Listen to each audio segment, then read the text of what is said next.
अस्सलाम वालेकुम। इस वीडियो में हमने अब प्रॉपर एग्जांपल सॉल्व करनी है जो हमें क्विज़ में भी दिया गया था क्वेश्चन। ये वही क्वेश्चन है सेकंड लास्ट क्विज़ में जो दिया था हमें यूसुफ वाला।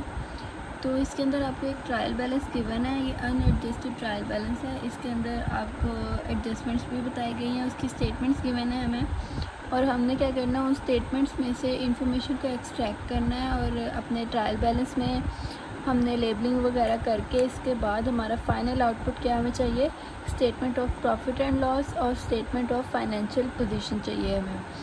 तो स्टार्ट करते हैं।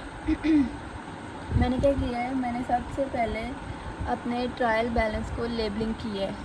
तो ट्रायल बैलेंस आपको सिंपल गिवन होगा। ये जो ऊपर छोटे छोटे इसके नाम लिखे हुए हैं ये मैंने खुद इसकी लेबलिंग की है। अब कैसे लेबलिंग की है, सबसे पहले तो आपको आपके जो सारे बेसिक कॉन्सेप्ट्स हैं वो क्लियर होने चाहिए। आपको वो क्लियर होंगे तो ही आप आइडेंटिफाई कर सकोगे कि इनमें से कौन सी चीज़ कौन सी कैटेगरी के अंदर फॉल कर रही है।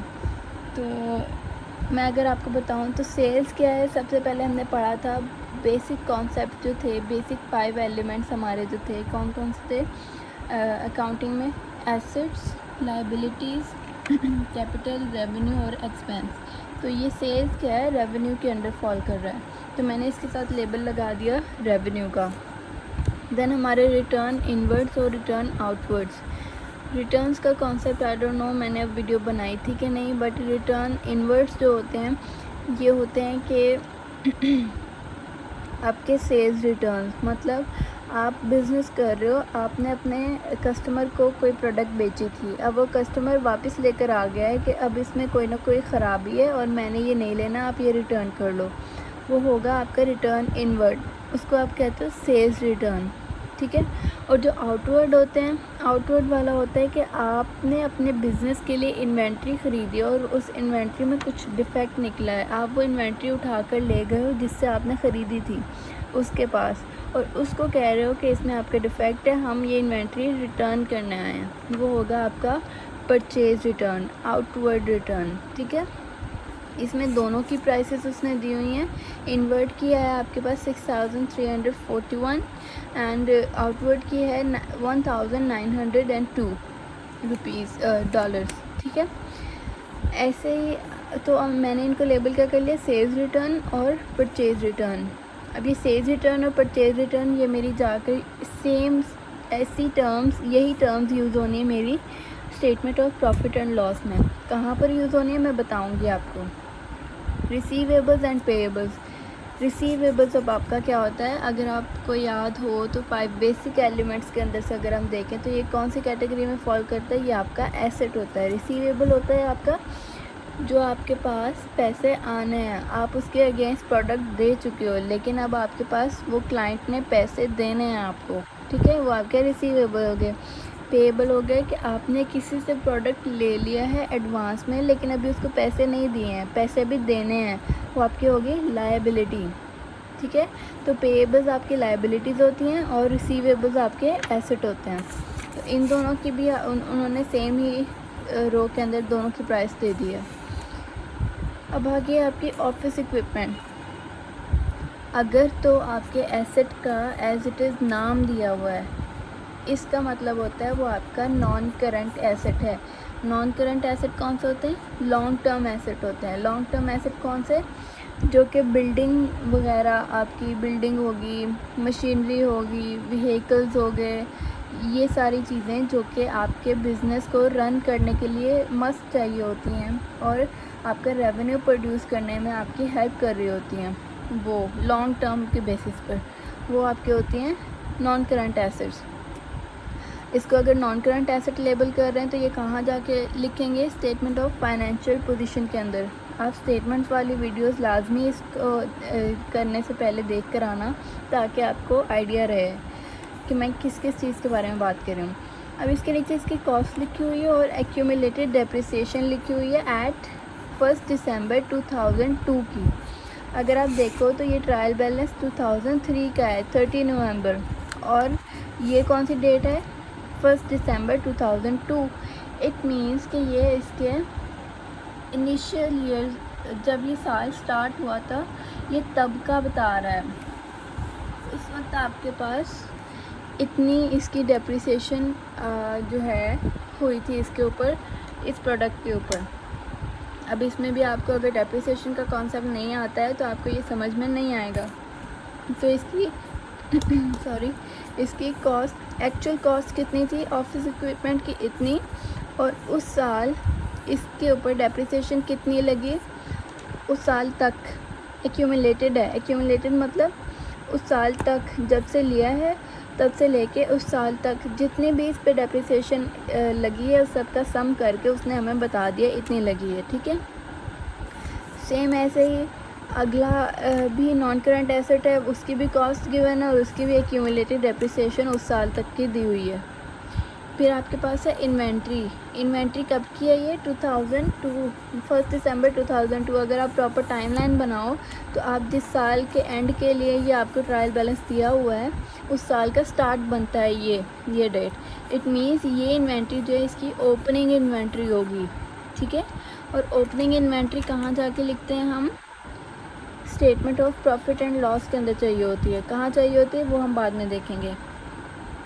ऐसे आपने इसको सारी लेबलिंग कर लेनी है। अगर आपको स्टेटमेंट्स आती हैं तो आप इसको, और आपको बेसिक एलिमेंट्स और बेसिक कॉन्सेप्ट सारे आते हैं तो आप इसको ईज़िली लेबल कर सकते हो, ठीक है। उसके बाद आपके पास है कैरेज इनवर्ड। कैरेज इनवर्ड क्या होता है कि आपने इन्वेंट्री ख़रीदी है अपने बिज़नेस के लिए। अब उस इन्वेंट्री को अपनी बिज़नेस की बिल्डिंग तक लाने के लिए डिलीवरी चार्जेस लगने हैं। वो चार्जेस जो होंगे वो आपके होंगे कैरेज इनवर्ड, ठीक है। और कैरेज इनवर्ड जो होते हैं ये ऑलवेज़ आपके जो परचेज़ वाला सेक्शन होता है ना उसके साथ जाके सम हो जाते हैं आपके statement of profit and loss के अंदर। देन आपके कैरेज आउटवर्ड। कैरेज आउटवर्ड होता है कि आप अपना बिज़नेस का कोई प्रोडक्ट बेच रहे हो और वो बेचने के लिए, कस्टमर तक पहुंचाने के लिए आपको उस पर कोई डिलीवरी चार्जेस लगाने पड़ रहे हैं, वो आपका होगा कैरेज आउटवर्ड। और वो आपका होगा एक्सपेंस, इनडायरेक्ट एक्सपेंस। और इनडायरेक्ट एक्सपेंस कहाँ जाता है? Statement of profit and loss में ग्रॉस प्रॉफिट के नीचे सारे वो इनडायरेक्ट एक्सपेंस होते हैं, ठीक है। देन आपका व्हीकल एक्सपेंसेस आएंगे। व्हीकल एक्सपेंसेस भी आपका इनडायरेक्ट एक्सपेंस होगा। देन ये भी इनडायरेक्ट है, ये भी इनडायरेक्ट, ये भी इनडायरेक्ट, ये भी। फिर ये आता है बैंक डिपॉजिट अकाउंट। अब बैंक डिपॉजिट अकाउंट और बैंक, ये दो डिफरेंट तरह के अकाउंट्स इसने दिए हुए हैं जस्ट फॉर कंफ्यूजन। ये दोनों ही आपके एसेट्स हैं, नॉन करंट एसेट्स हैं, ठीक है, ओके। फिर है discount allowed and discount received. जो डिस्काउंट अलाउड होता है ना वो होता है कि आप बिज़नेस कर रहे हो और आपने अपने कस्टमर को डिस्काउंट दे दिया किसी प्रोडक्ट के ऊपर, वो आपका इनडायरेक्ट एक्सपेंस होता है। और डिस्काउंट रिसीव्ड क्या है? आपने इन्वेंट्री ख़रीदी है और आपको आप जिससे ख़रीद रहे हो ना उसने आपको डिस्काउंट दे दिया है, वो होगा आपका इनडायरेक्ट रेवेन्यू। इनडायरेक्ट रेवेन्यू आपका ग्रॉस प्रॉफिट के नीचे जाता है लेकिन इनडायरेक्ट एक्सपेंसेस से ऊपर आता है और ग्रॉस प्रॉफिट के अंदर सम होना होता है ये। अभी तो आपको थोड़ा कंफ्यूज हो रहा होगा ये क्या है, बट आगे इंशाल्लाह समझ आ जाएगी। फिर है आपका सेल्स टैक्स पेएबल। पेएबल से ही आपको आइडिया हो जाना चाहिए कि आपने ये लायबिलिटी है आपकी। फिर आपका ये भी पेएबल है, ये भी आपकी लायबिलिटी है। फिर आपका कैपिटल, तो कैपिटल ही होता है। फाइनेंस कॉस्ट जो है ये होता है कि आपके टोटल जितनी भी आई थिंक एक्सपेंसेस हुए हैं उसके ऊपर जो कॉस्ट आ रही है या टैक्स आ रहा है वो होती है, ये भी आपका एज आ इनडायरेक्ट एक्सपेंस कंसिडर होगा। ड्राइंग्स भी आपकी एक सेपरेट चीज़ होती है, ड्राइंग्स का कॉन्सेप्ट भी आपको होना चाहिए। ये होता है कि आपने अपने बिज़नेस में से कोई पैसा निकाला अपने पर्सनल यूज़ के लिए, बिज़नेस के लिए नहीं, पर्सनल यूज़ के लिए, तो ड्राइंग्स आपकी कैपिटल में से सब्ट्रैक्ट हो जाती हैं। लोन भी आपका नॉन करंट लायबिलिटी होता है, लॉन्ग टर्म लायबिलिटी कह लो इसको। तो ये आपको आई होप समझ आ गया होगा ट्रायल बैलेंस इसका। अब हम जाते हैं एक्चुअल क्वेश्चन के ऊपर। एक्चुअल क्वेश्चन है कि ये ट्रायल बैलेंस जो है आपको दिया हुआ यूसुफ कंपनी है और उसका ट्रायल बैलेंस है 30 नवंबर 2000 समथिंग 3 पर उसको आपको ये ट्रायल बैलेंस की सारी इन्फॉर्मेशन दे दी गई है। अब उसने कहा है कुछ एडजस्टमेंट्स हैं जिसमें से आपने फर्दर इन्फॉर्मेशन एक्सट्रैक्ट करनी है और इसको एडजस्ट करना है अपने ट्रायल बैलेंस के अंदर। ओके, सबसे पहला क्वेश्चन क्या है? The value of the inventory on hand eight 30 November 2000 something 3 was this. क्या कह रहा है, साल के एंड में आपके पास इन्वेंट्री की वैल्यू क्या है, ये साल के एंड में है। इट मीन्स आपका फाइनेंशियल ईयर क्लोज़ हो रहा है। जब क्लोज़ हो रहा होता है तो आपके पास जो इन्वेंट्री बचती है उसको आप कहते हो क्लोजिंग इन्वेंट्री। क्लोजिंग इन्वेंट्री की प्राइस इतनी है। अब जब पहला क्वेश्चन आपका सॉल्व हो गया ये, ठीक है, आपने जस्ट आइडेंटिफाई करना था कि ये कौन सी चीज़ है। अब आपने जब स्टेटमेंट्स बनानी है ना, उसके लिए आप इसके साथ भी लेबल्स लिखते जाओ कि आपने स्टेटमेंट्स में कहाँ जाके क्या चीज़ लिखनी है। तो क्लोजिंग इन्वेंट्री आपका एज अ एसेट कंसीडर हो जाता है, क्योंकि जब आप स्टेटमेंट ऑफ फाइनेंशियल पोजीशन बनाते हो ना, स्टेटमेंट ऑफ फाइनेंशियल पोजीशन होती है कि उस डेट तक आपकी बिज़नेस की क्या कंडीशन है। अब इसमें दो तरह की इन्वेंट्रीज गिवन है, एक आपकी ट्रायल बैलेंस के अंदर और एक ये आ गई। इसमें से अब कौन सी इन्वेंट्री हम उसमें लिखेंगे, जो लेटेस्ट इन्वेंट्री आपको दी जा रही है वो लिखोगे, ठीक है। तो ये आपका नॉन करंट एसेट बन जाएगा। और अगर आप देखो दूसरी स्टेटमेंट में इसका क्या इफ़ेक्ट है, तो वहाँ पर ये gross profit cost of goods sold निकालने के लिए आपकी यूज़ हो रही होती है क्लोजिंग इन्वेंट्री।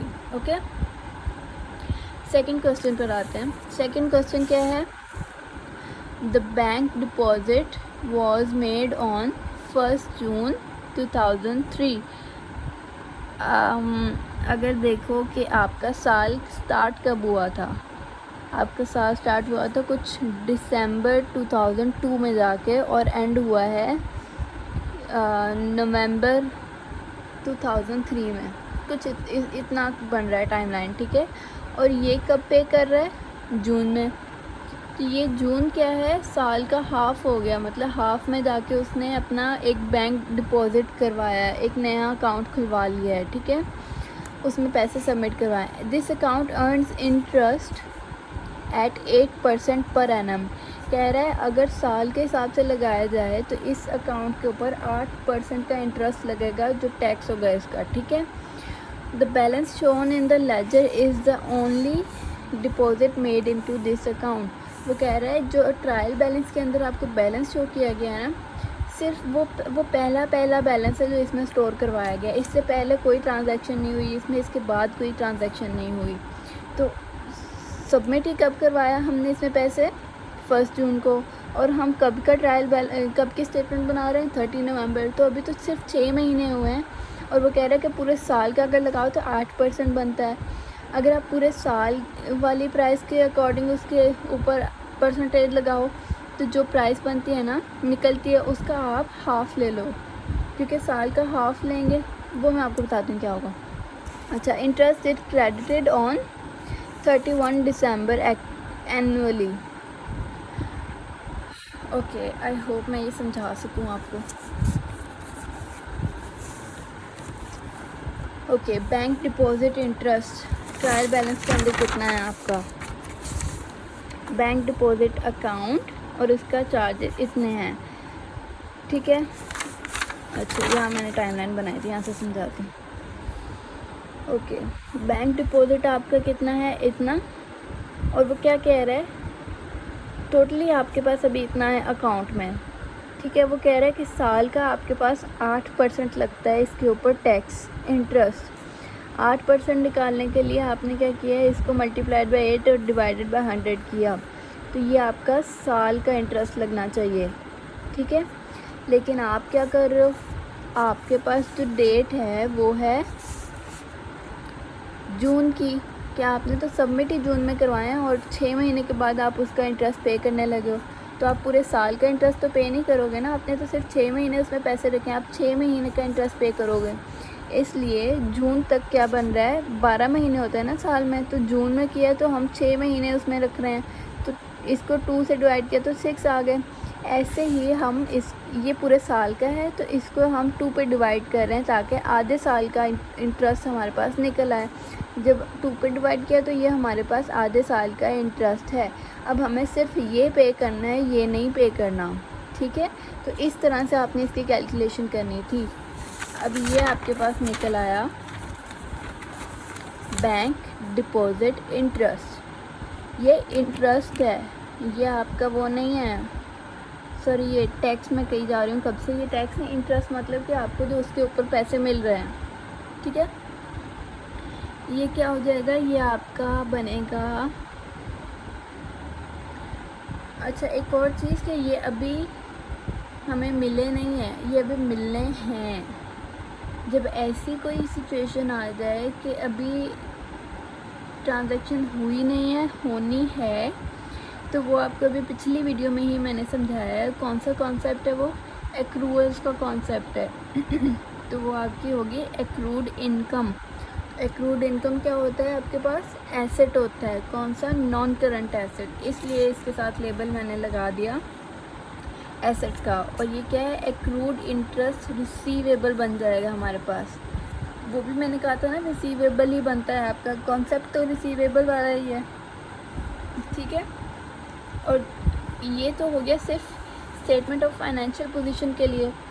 अगर आप statement of profit and loss के लिए देखो तो ये क्या होगा, ये आपके पास होगा डायरेक्ट रेवेन्यू तो नहीं है ना, डायरेक्टली आप सेल कोई कर रहे हो या बिज़नेस एक्टिविटी करने के अगेंस्ट आपको पैसे मिल रहे हैं, डायरेक्ट तो नहीं है ना। ये इनडायरेक्ट आपके पास प्रॉफिट आ रहा है, इनडायरेक्ट कोई पैसा आ रहा है, तो इसको आप बोलोगे आपका इनडायरेक्ट रेवेन्यू। तो लेबल मैंने इसका साथ लगा दिया है, ठीक है। आपको पहले बेसिक कॉन्सेप्ट इसके क्लियर होने चाहिए, फिर ही आप आइडेंटिफाई कर सकोगे कि ये कौन सी कैटेगरी के अंडर फॉल कर रहा है, ठीक है। अगला क्वेश्चन देखते हैं इसका क्या है। Bank charges incurred to 30 November 2003 are estimated to be $60। Estimated to be, अभी ये आपको बैंक चार्जेस आए नहीं हैं, आएंगे, आपका आइडिया है कि ये आ सकते हैं। तो इट मीन्स कितने बैंक चार्जेस होंगे, $60। ये आपका क्या बन जाएगा, एक्सपेंस, आपने पे तो करना ही है, तो ये आपका इनडायरेक्ट एक्सपेंस बन जाएगा। किसके लिए, statement of profit and loss के लिए। और अगर आप स्टेटमेंट ऑफ फाइनेंशियल पोजीशन के लिए देखो तो ये भी अगेन वो एक्रूवल्स वाला कॉन्सेप्ट आ जाएगा कि अभी आपने पे नहीं किया है, लेकिन आपको पता है कि आपने एक टाइम पर आके पे करना है, आपको इतना पता चल गया है, तो आप बुक्स ऑफ अकाउंट्स के अंदर उसकी एंट्री करोगे। ये एज अ पेएबल होगा आपका, लेकिन कौन से टाइप का पेएबल है, एक्रूअल्स वाला पेएबल, तो आप इसको नाम दे दोगे एक्रूअल्स, ठीक है। इसके लिए आपको पिछली वीडियो देखनी लाजमी है, आपको वो कॉन्सेप्ट क्लियर होने चाहिए, ठीक है। अब अगला देखो क्वेश्चन, अगला क्वेश्चन है आपका fourth. The balance of the rent and local business tax account includes the payment of rent for 3 months to 31 December of this and payment of local business tax for 6 months to 31 March this, ठीक है। I hope ये समझ आ जाए आपको। Okay, ये आपका trial balance है, इसके अंदर आपको कहाँ पर दिया हुआ है आपका rent and local business tax, इसकी एक ही प्राइस दी हुई है। और क्वेश्चन के अंदर उसने क्या किया है, क्वेश्चन के अंदर उसने अलग अलग करके बता दिया कि रेंट का इतना आपने पे किया हुआ है और जो टैक्स है आपने वो इतना पे किया हुआ है। और उसमें वो कह रहे हैं कि आपने इतने मंथ्स का पे किया हुआ है और टैक्स भी जो है वो इतने मंथ्स का पे किया हुआ है। अब उसमें से हमने देखना है कि हमने उसमें से कितने मंथ्स का यूज़ कर लिया है और कितना प्रीपेड वाला पड़ा है हमारे पास। इसमें आपके प्री पेमेंट्स वाले जो कॉन्सेप्ट है वो यूज़ होंगे। अगेन यहाँ आ जाओ, टोटल कितना है आपके पास, इतना। अब आप आओ क्वेश्चन के ऊपर, वो कह रहे हैं रेंट जो है आपके पास 3 मंथ्स का पे किया हुआ है, किस डेट तक, 3 मंथ्स का पे किया हुआ है, 31 दिसंबर 2003 तक का पे किया हुआ है। अगर आप इस दिसंबर तक से लो तो दिसंबर से पहले नवंबर आता है और नवंबर से पहले अक्टूबर आता है, तो अक्टूबर नवंबर दिसंबर 3 मंथ्स का पे किया हुआ है। लेकिन आप अगर गौर करो तो हम जो स्टेटमेंट्स बना रहे हैं किस डेट पे बना रहे हैं, 30 नवंबर, अभी तो नवंबर चल रहा है, दिसंबर आया ही नहीं है, ठीक है। तो आप क्या करो, उसकी टाइमलाइन बना लो, आपने कौन से 3 मंथ्स का किया है, अक्टूबर नवंबर और दिसंबर का पे किया हुआ है। अब इसमें से आप देखो कितना पे किया है, इतना, पहले हम दूसरा भी लिख लें, फिर आपको बताती हूँ कितना प्रीपेड और कितना यूज्ड है हमारा। फिर है वो कह रहा है कि आपका जो लोकल बिजनेस टैक्स है ना, वो आपने 6 मंथ के लिए पे किया हुआ है। कितना पे किया हुआ है? इतना। अब वो 6 मंथ कौन से तक है? टू 31 मार्च 2004। ये रहा, इसकी टाइमलाइन बना ली हमने। मार्च से पीछे फरवरी आता है, फरवरी से पहले जनवरी आता है, फिर दिसंबर, नवंबर और अक्टूबर। मार्च तक वो कह रहा है हमने पे किया हुआ है 6 महीने का। तो 6 महीने इतने बनते हैं, ठीक है। अब हमने देखना है इसमें से कौन से यूज्ड है और कौन से अनयूज्ड हैं। रेंट अगर 3 महीने का पे किया था और हम अभी करंटली काम कर रहे हैं नवंबर वाले पे, तो अक्टूबर भी यूज़ हुआ है और नवंबर भी यूज़ हुआ है। इसका दिसंबर वाला अभी प्रीपेड पड़ा है हमारे पास, हमने अभी यूज़ ही नहीं किया। और अगर इसका देखें तो इसका भी अक्टूबर और नवंबर यूज़ हुआ है, अभी 4 महीने का एडवांस पे किया हुआ है हमने, ठीक है। तो अगर आप देखो, पहले हम इसका निकालें रेंट, तो रेंट हमारा पर मंथ का पहले हम काउंट करते हैं कि इसमें से कितना बनता है। पर मंथ का काउंट करने के लिए ये कितने महीनों का है? 3 का। तो हमने 1200 को 3 से डिवाइड किया है। वो जो चार्जेस आई है हमारे 1 महीने के आ रहे हैं कि 1 महीने का हम इतना रेंट पे कर रहे हैं। और हमने क्या कहा? हमने 2 का पे किया हुआ है, तो इसको 2 के साथ मल्टीप्लाई कर लो, तो ये हमारा पेड है जो हम यूज़ कर चुके हैं। और जो बाकी बचा है इस 1200 में से, वो 400 है, ये हमारा प्री पेड है, ठीक है। ऐसे ही आप इसका कर लो। इसमें से हमने 2 महीने का यूज़ किया है, लेकिन 4 का रहता है। तो पहले आप देखो कि इसमें से पर मंथ का कितना बनता है। तो पर मंथ के लिए हमने क्या किया? इसको 6 पे डिवाइड किया, क्योंकि 6 का था ना। 6 पे डिवाइड किया तो कुछ हमारे पास आया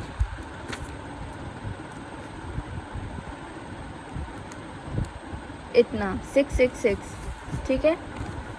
666 पॉइंट समथिंग आ रहा है, ठीक है। इतना आया। और हमने क्या कहा? हमने 2 महीने का यूज़ किया है, तो इसको हमने 2 के साथ जब मल्टीप्लाई किया तो ये हमारे पास इतनी वैल्यू आई। तो ये हमारा पेड है, और इसमें से ये टोटल में से इसको माइनस करो तो ये हमारा प्री पेड है। अब हम क्या करेंगे? जो दोनों प्री पेड वाले हैं उनको हमने सम कर लिया, ठीक है।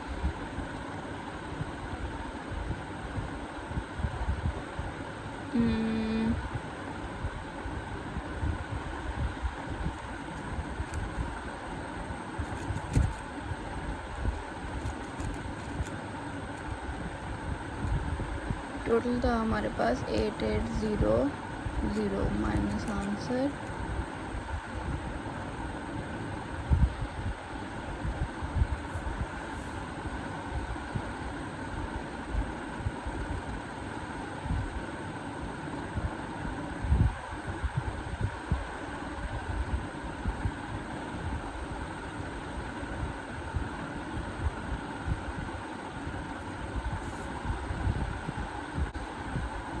मैं आपको गलत वैल्यूज़ को आइडेंटिफाई कर रही थी। जो हमारा ये टैक्स है ना, इसका पेड इतना आता है और प्री पेड इतना आता है, ठीक है। तो ये जो वैल्यू है पेड है, ये इन दोनों का पेड सम किया है हमने, और ये जो वैल्यू है ये प्री पेड है, इन दोनों प्री पेड्स को सम कर लिया हमने, ठीक है। पेड हमें चाहिए नहीं, हमने सिर्फ प्री पेड वाले को हाईलाइट करना है। अब प्री पेड वाला जो है आपके पास आएगा, जो टोटल है ना, ये टोटल हमने पे किया हुआ हम कह रहे हैं, इसमें से आप प्री पेड वाले को माइनस कर दो। प्री पेड वाले को माइनस किया तो ये आपके पास टोटल वो अमाउंट है जो आप पे कर चुके हो और यूज़ कर चुके हो, ठीक है। अब इसको आप यूज़ करोगे किस में? एज अ इनडायरेक्ट एक्सपेंस बन जाएगा आपका, किस में जाके? Statement of profit and loss के अंदर। और जो आपका प्रीपेड वाला है, ये आपका जो आपने प्रीपेड पेमेंट्स वाला कॉन्सेप्ट पिछली वीडियो में देखा है ना, ये वो बन जाएगा। अब प्री पेमेंट्स वाला मतलब हमने अभी सर्विस जो है एंजॉय नहीं की, लेकिन हमने एडवांस में पे कर दिया है। ये आपका बनेगा प्रीपेड एक्सपेंस, लेकिन ये आपका as a non current asset बन जाएगा। कहाँ जाकर? स्टेटमेंट ऑफ फाइनेंशियल पोजीशन के अंदर। तो अगर आप देखो यहाँ पर आपका ये सारा वही काम किया हुआ है मैंने। अगले पेज पर देखते हैं, यहाँ पर आ जाएगा ये हमने टोटल में से सब्ट्रैक्ट कर लिया उसको। तो आपका रेंट एंड लोकल बिजनेस वाला टैक्स जो है आपके पास, ये आपका इनडायरेक्ट एक्सपेंस बन जाएगा और प्री पेमेंट से ये आपका करंट एसेट बन जाएगा। नॉन करंट पहले बोल गई मैं, ये करंट एसेट बनेगा कहाँ जाकर, स्टेटमेंट ऑफ फाइनेंशियल पोजीशन के अंदर, ठीक है। तो ये ऐसे था। अभी हम क्वेश्चन नंबर 5 देखते हैं। Following a review of receivables at the year end it is decided that recoverable डेप्ट of this should be written off and an allowance for receivables made of this. इसका कोई मतलब लंबा चौड़ा काम नहीं है।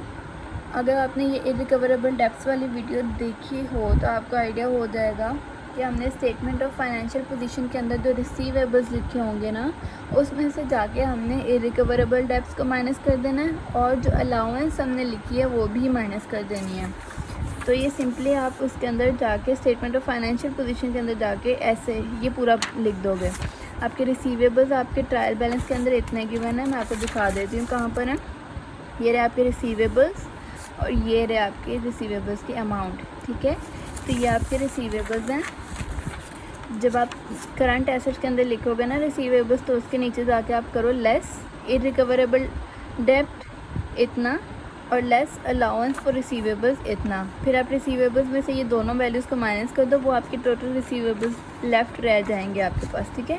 ये वहाँ अपने स्टेटमेंट में लिखना है, जैसे आपने ऐसे करके नहीं बता देना, आंसर नहीं लिख देना कि आपके रिसीवेबल्स इतने रह गए, ये आपने वहाँ मेंशन करना है, ठीक है। तो ये आपका लेबल दे दो इसको कि ये आपने करंट एसेट के अंदर जाके करना है। और statement of profit and loss के अंदर क्या करना है, जाके उसमें आपने क्या करना है, इन दोनों को सम कर लो और ये पूरा आपका इनडायरेक्ट एक्सपेंस बन जाएगा, सिंपली, ठीक है। नेक्स्ट आप क्या करो, लास्ट से आ गया आपका office equipment is to be depreciated at 10% per annum on cost and motor vehicle are depreciated at 20% per annum on cost। Cost कह रहे हैं, कॉस्ट के ऊपर लगाएंगे परसेंटेज, तो क्या होता है, स्ट्रेट लाइन वाला मेथड है। और अगर आपको बोलता है कि कैरिंग वैल्यू के ऊपर लगाओ तो क्या होता है, आपका डिक्लाइनिंग वाला मेथड होता। तो इसमें हमने दोनों में स्ट्रेट लाइन यूज़ करना है। तो सिंपल है स्ट्रेट लाइन तो आपके पास। पहले तो आप देखो डेप्रिसिएशन का ट्रायल बैलेंस के अंदर ऑफिस इक्विपमेंट की टोटल कॉस्ट कितनी है, इतनी, ठीक है। तो ऑफिस इक्विपमेंट के ऊपर अगर आप स्ट्रेट लाइन लगाओ तो उसकी कॉस्ट है इतनी। डेप्रिसिएशन कितना लगाना आपने, 10%। 10% अब कैसे निकालना है, आपने कॉस्ट के ऊपर 10% लगा लो। 10,000 डिवाइडेड बाय 100 मल्टीप्लाइड बाय 10% था ना, तो ये आ गई 1000। आपके पास डेप्रिसिएशन 1000 आ गई। अब आप इस डेप्रिसिएशन को कॉस्ट में से माइनस कर दो, वो आपके आ जाएगी कैरिंग वैल्यू, ठीक है। ऐसे ही आप मोटर व्हीकल के लिए निकाल लो। अब इसका क्या कह रहे हैं, 20%। मोटर व्हीकल की प्राइस क्या है, $3,500। तो $3,500 के ऊपर 20% ऐसे ही लगाओ आप। 3,500 डिवाइडेड बाय 100 मल्टीप्लाइड बाय 20, 700 आ गया। तो 700 उस साल की डेप्रिसिएशन है आपकी। 700 को इसमें से माइनस करो तो आपकी कैरिंग वैल्यू ये आ गई।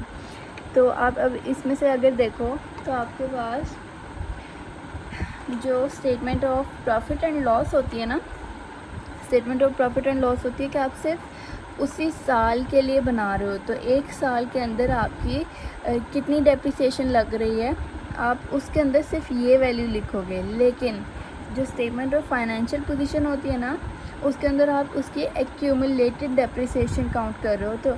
तो एक्यूमुलेटेड डेप्रिसिएशन जो होगी, मतलब जब से आपने ये एसेट लिया है तब से लेके इस साल तक कितनी उस पर टोटल डेप्रिसिएशन लग चुकी है, उस सब का सम वो आपने लिखना होता है। तो ये तो सम नहीं है, ये तो सिर्फ एक साल की है, ये सिर्फ उसके लिए ठीक है, statement of profit and loss के लिए।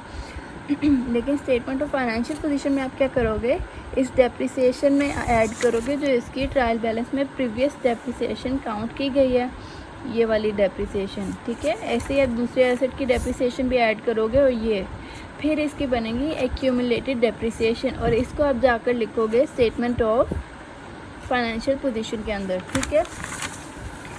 तो ऐसे था। अब हम जाते हैं इसकी स्टेटमेंट्स के ऊपर। सबसे पहले आप बनाते हो statement of profit and loss, क्योंकि आपका जो प्रॉफिट या लॉस निकलता है वो आपका यूज़ होना होता है स्टेटमेंट ऑफ फाइनेंशियल पोजीशन के अंदर। इसमें से ट्रायल बैलेंस वाला निकाल लें।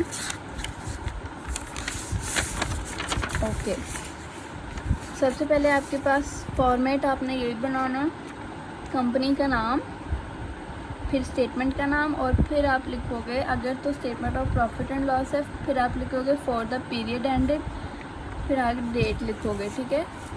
देन आपके पास आएगा स्टेटमेंट। अब स्टेटमेंट जो बनानी है उसमें सबसे पहले आपकी आती होती हैं सेल्स, क्योंकि इसका जो वो क्या कहते हैं ट्रेडिंग वाला जो सेपरेट हम बना के सॉल्व करते थे पहले, कॉस्ट ऑफ गुड्स सोल्ड, वो भी इसी के अंदर ही किया हुआ है, तो वो मैं बताती हूँ कैसे। अच्छा, इजी काम बताऊँ ना आपको, जो आपके रिटर्न्स और इनवर्ड्स वगैरह, कैरेज इनवर्ड्स से आप कंफ्यूज होते हो, वो कंफ्यूज नहीं होना है, तो आप ऐसे करो, ये पूरा सेक्शन जो है ये सेल्स का है, फिर ये आपकी इन्वेंट्री आ गई, फिर ये पूरा सेक्शन जो है ये आपके परचेज़ का है नीचे तक, ठीक है। और फिर आपकी इन्वेंट्री आ गई, फिर आपके आगे कॉस्ट ऑफ गुड्स और ग्रॉस प्रॉफिट, ये आपके आगे इनडायरेक्ट रेवेन्यू,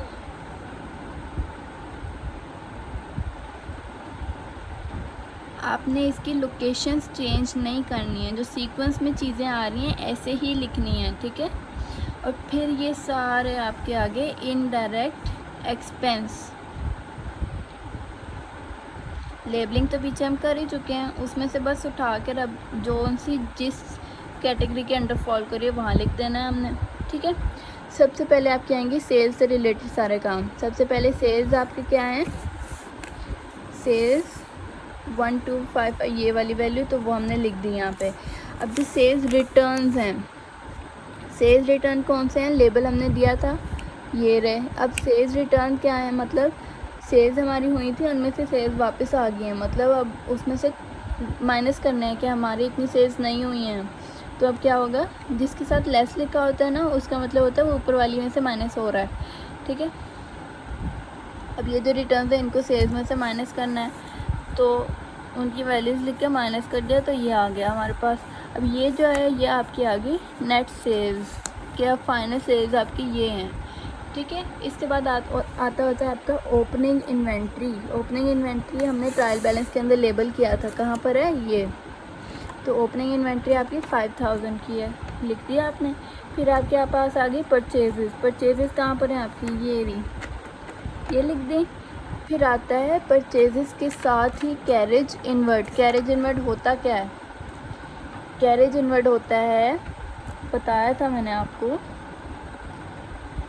जब आप इन्वेंट्री ख़रीद रहे होते हो, तो जिससे ख़रीदी है बिज़नेस के लिए इन्वेंट्री, उस इन्वेंट्री को अपने बिज़नेस की बिल्डिंग तक लाने के लिए जो डिलीवरी चार्जेस लग रहे हैं वो आपका कैरेज इनवर्ड है। तो जाहिर सी बात है वो परचेज़ के साथ ही लिखेंगे ना, हम परचेज़ का पार्ट ही आ गया, वो हमारे पास इन्वेंट्री पर ही चार्जेस लगे ना, तो इसलिए वो परचेज़ के बाद आता है। फिर आते हैं आपके परचेज़ रिटर्न्स।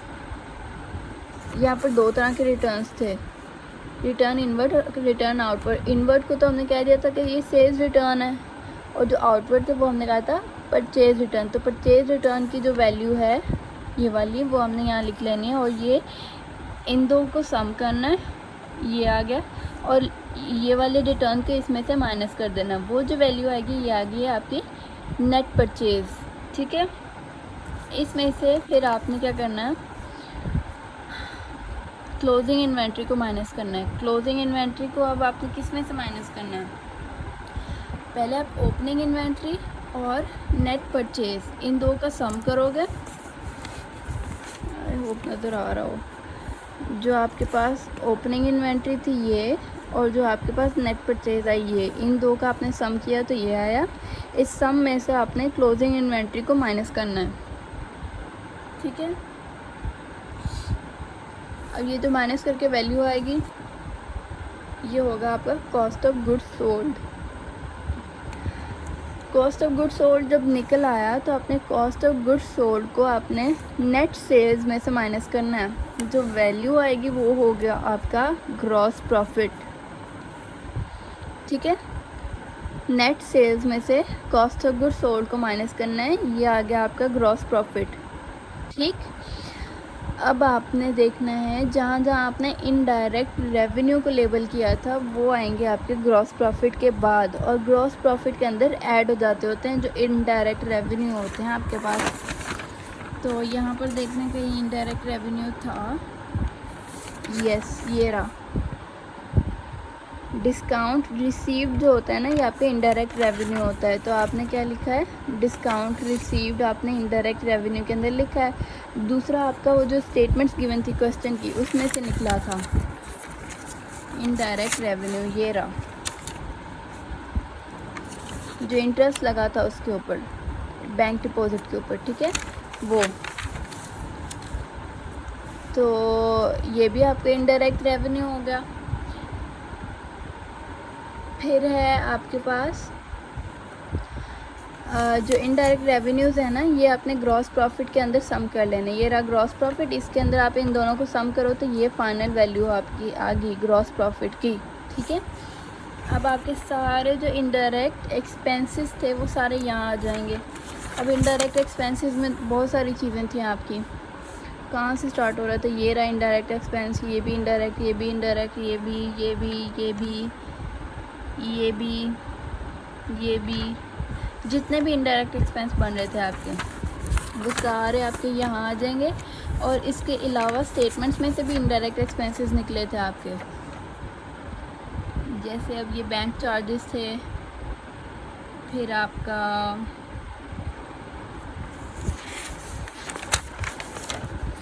ये था डेप्रिसिएशंस थी आपकी, फिर ये rent and local business tax था आपका। तो ये जितने भी आपने इनडायरेक्ट लेबल किए थे ना एक्सपेंस, वो सारे यहाँ आएंगे और इन सब को सम कर लो आप। और जो सम की हुई वैल्यू होगी ना, इस वैल्यू को आप ये जो ग्रॉस प्रॉफिट और रेवेन्यू के बाद जो फाइनल वैल्यू आई थी इसमें से माइनस करो। इसमें से माइनस किया तो आपके पास आ जाएगा नेट प्रॉफिट, ये होता है आपका नेट प्रॉफिट। और इस तरह से बनती है आपकी statement of profit and loss. अब अगली है आपकी स्टेटमेंट ऑफ फाइनेंशियल पोजीशन। जब आप statement of profit and loss से प्रॉफिट निकाल लो ना, फिर आप ये बनाते हो। इसमें आप क्या करोगे, सबसे पहले आपके आएंगे एसेट्स। अब एसेट्स आपकी मर्ज़ी है, आप करंट एसेट पहले लिखो या नॉन करंट एसेट, मर्ज़ी है आपकी। नॉन करंट कौन सा होते हैं, जो लॉन्ग टर्म वाले होते हैं। करंट कौन सा होते हैं, जो शॉर्ट टर्म वाले होते हैं। अब नॉन करंट एसेट्स के अंदर आपका सबसे पहले आ गया ऑफिस इक्विपमेंट, और फिर आ गया आपकी व्हीकल्स। ये वही है जो डेप्रिसिएशन वाला था। तो इसकी हमने क्या कहा था, ये रही ऑफिस इक्विपमेंट और ये। अब आपने यही वाली चीज़ें उठाकर यहाँ नहीं लिख देनी है। हमने इसको सॉल्व किया था, हमने कहा था कि हम इसके एक्यूमुलेटेड जो डेप्रिसिएशन होगी वो लिखेंगे इसमें। तो ऑफिस इक्विपमेंट ये इसकी एक्चुअल कॉस्ट थी।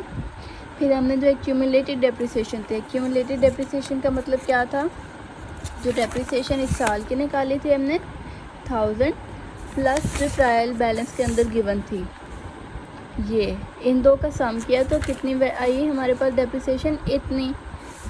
और फिर क्या करना है, कैरिंग वैल्यू कैसे निकालते हैं इसकी, डेप्रिसिएशन को कॉस्ट में से माइनस कर दो तो इसकी कैरिंग वैल्यू निकल आई। ऐसे ही व्हीकल्स की करेंगे एक्चुअल वैल्यू, जो हमने इस साल की हमने स्टेटमेंट्स में से निकाली है वो, प्लस ट्रायल बैलेंस वाली डेप्रिसिएशन ये लिख दी हमने। इसको इसमें से माइनस करो तो ये वैल्यू आ गई आपकी कैरिंग वैल्यू। अब क्या करना है, इनका भी सम करके लिख लो, इसका सम करके लिख लो, इसका सम करके लिख लो ये। लेकिन जो एक्चुअल वैल्यू यूज़ होनी है वो आपकी ये होनी है, ये आपकी नॉन करंट एसेट्स की वैल्यू है, ठीक है। अब करंट एसेट्स पर आ जाओ, तो करंट एसेट्स के अंदर आपकी इन्वेंट्री आएगी। अभी कौन सी इन्वेंट्री है, 2 इन्वेंट्रीज थी। हम किस डेट के लिए काम कर रहे हैं, इस डेट के लिए। तो रीसेंट काम कौन सा हुआ है, क्लोजिंग इन्वेंट्री थी हमारे पास जो स्टेटमेंट्स में से निकली थी। क्लोजिंग इन्वेंट्री की वैल्यू ये है, ट्रायल बैलेंस वाली उठा के नहीं लिख देनी आपने, ओके। फिर आपके रिसीवेबल्स ट्रायल बैलेंस के अंदर गिवन है, ये रिसीवेबल्स। तो रिसीवेबल क्या एसेट है और इसकी वैल्यू क्या है ये, तो आपने वो यहाँ लिख देनी है। इसमें से हमने क्या कहा था स्टेटमेंट्स में, इरिकवरेबल डेब्ट और अलाउंस को माइनस करना है। कहाँ गई वो स्टेटमेंट वाला हमने सॉल्व किया था, ये देखो रिसीवेबल्स इतना, और हमने कहा था इरिकवरेबल डेब्ट और अलाउंस को माइनस करना है इसमें से, तो वो एज इट इज़ हमने यहाँ लिख दिया है। और अब माइनस करने के लिए क्या करना है, इन दो वैल्यूज़ को इसमें से माइनस किया और ये वाली वैल्यू आ गई ये, ठीक है। और फिर आपके पास प्री पेमेंट्स है। अब ये प्री पेमेंट्स कौन से हैं? स्टेटमेंट्स को सॉल्व करते हुए जो हमने निकाले थे प्री पेमेंट्स,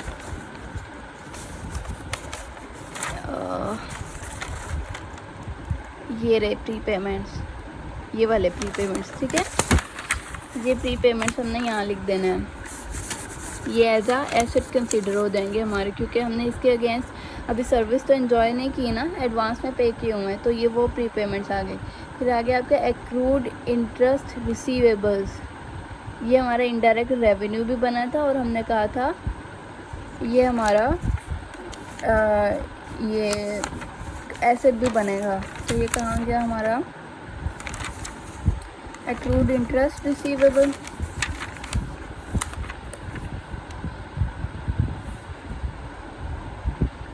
ये रहा। जो बैंक डिपॉजिट का इंटरेस्ट था उसको हमने नाम दिया एक्रूड इंटरेस्ट का रिसीवेबल है। रिसीवेबल्स क्या होते हैं? हमारे एसेट होते हैं, तो हमने वो यहाँ लिख दिए। फिर बैंक डिपॉजिट हो या बैंक हो, दोनों ही हमारे एसेट्स हैं, वो यहाँ थे। बैंक डिपॉजिट और बैंक, ये दोनों हमने इनकी वैल्यूज़ यहाँ पर लिख दी।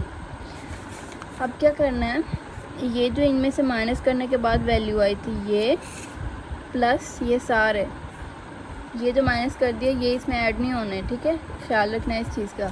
जितने भी ये करंट एसेट बनते हैं, इन्वेंट्री, फिर ये और ये सारे, इन सब को सम कर लो तो ये आ गई। अब जो एसेट्स का टोटल सम होगा वो होगा कि आपकी ये जो कैरिंग वैल्यू प्लस ये जो टोटल सम आया है ये होगा आपका एसेट्स का सम, ठीक है। अब आते हैं हम दूसरे सेक्शन पर इसकी स्टेटमेंट की, कैपिटल एंड लायबिलिटीज़। तो कैपिटल आपको जो ट्रायल बैलेंस के अंदर गिवन था आपने वो लिख देना है। फिर आपका जो नेट प्रॉफिट बना, नेट प्रॉफिट कहाँ से आना है? जो पिछली स्टेटमेंट में प्रॉफिट निकला है आपका, जो ये प्रॉफिट निकला है नेट प्रॉफिट 28242, वो वाला, वो आपने इसमें सम कर देना है, ठीक है। तो ये आ गया आपके पास। इसके बाद आपके पास आएगी ड्राइंग्स। ड्राइंग्स क्या होती हैं? पर्सनल यूज़ के लिए आपने कोई पैसे निकालने हैं बिज़नेस में से, बिज़नेस के लिए नहीं, तो वो क्या होगा आपके कैपिटल वाले में से माइनस होगा। तो फिर ये जो अभी हमने सम करके रखी थी वैल्यू, उसमें से हमने ड्राइंग को माइनस किया, तो ये आ गई। अब आते हैं लायबिलिटीज़ पर। नॉन करंट लायबिलिटी हमने मेंशन किया था कि लोन जो ट्रायल बैलेंस के अंदर गिवन है वो हमारी नॉन करंट लायबिलिटी है, ठीक है। तो इसके बाद आपके पास आएगी करंट लायबिलिटी। करंट लायबिलिटीज़ के अंदर आपके पास जितने भी पेएबल्स थे वो आ जाएंगे। फिर आपके पास आएंगे आपके एक्रूअल्स। अब ये एक्रूअल्स क्या था? आपने यहाँ स्टेटमेंट्स में निकाला था एक्रूअल्स,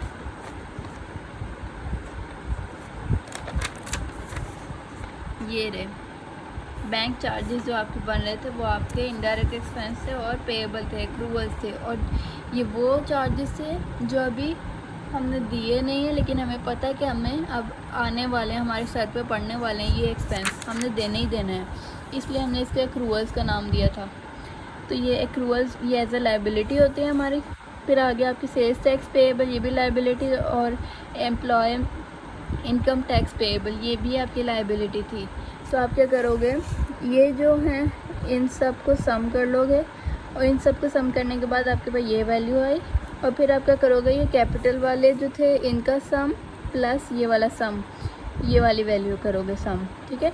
तो ये जो फाइनल सम आया और ये जो एसेट्स वाला फाइनल सम था ये आपका इक्वल आना चाहिए। तो इस तरह से बनती है आपकी statement of financial position. I hope ये वीडियो आपको अच्छे से समझ आ गई होगी। मैं ट्राई करूँगी ऐसा एक और क्वेश्चन जो हमारे लास्ट क्विज़ में आया था वो भी सॉल्व करके दिखाऊँ। तो तब तक के लिए अल्लाह हाफ़िज़।